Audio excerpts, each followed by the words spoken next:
क्या आपने कभी आसमान की ओर देखा है और सोचा है कि वहां क्या-क्या छिपा हो सकता है? और सोचा है कि ये विशाल ग्रह और तारे कैसे बने? ये अद्भुत खगोलीय पिंड कैसे अस्तित्व में आए? कैसे ये ब्रह्मांड का हिस्सा बने और उनमें से कुछ पर जीवन के संकेत मिले? क्या हम अकेले हैं या कहीं और भी जीवन है? आज हम इसी सवाल का जवाब जानने की कोशिश करेंगे।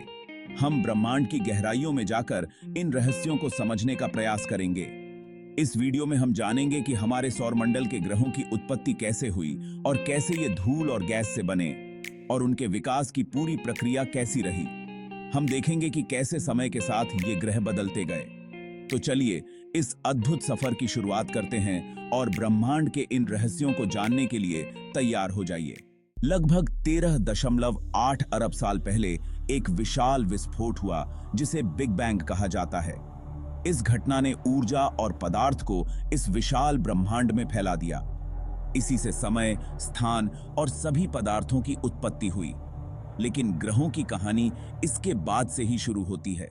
बिग बैंग के लाखों साल बाद जब ब्रह्मांड का विस्तार हो रहा था, हाइड्रोजन और हीलियम जैसी गैसें धीरे धीरे इकट्ठी होकर विशाल बादलों का रूप लेने लगीं, जिन्हें नेबुला कहा जाता है। ये नेबुला ब्रह्मांड के निर्माण में महत्वपूर्ण भूमिका निभाते हैं। इन नेबुलाओं में गुरुत्वाकर्षण बल के कारण गैसें संकुचित होकर और घनी हो जाती हैं, जिससे तारों का निर्माण होने लगता है। यह प्रक्रिया अत्यंत धीमी और जटिल होती है। तारों के बनने की प्रक्रिया में गर्मी और ऊर्जा का उत्सर्जन होता है, जो आसपास के क्षेत्र को प्रभावित करता है और इस कारण ये तारों के आसपास छोटे छोटे पिंड बनने लगे, जो बाद में ग्रहों का रूप लेते हैं, जिन्हें बाद में हम ग्रह कहते हैं। इस प्रकार नेबुला और तारों का निर्माण ब्रह्मांड के विकास में महत्वपूर्ण है।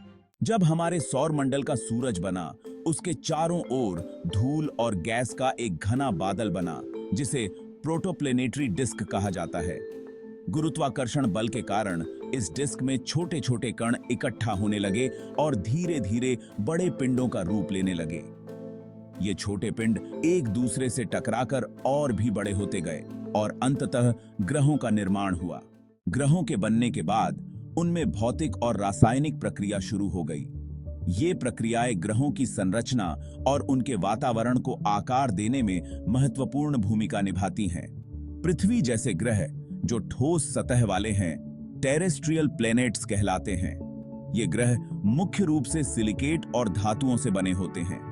इनमें से अधिकांश ग्रहों की सतहें धीरे धीरे ठंडी हो गईं, जिससे उनकी भूगर्भीय गतिविधियां प्रभावित हुईं और उनमें ज्वालामुखी गतिविधियां शुरू हुईं, जो ग्रहों की सतह को नया आकार देने में मदद करती हैं।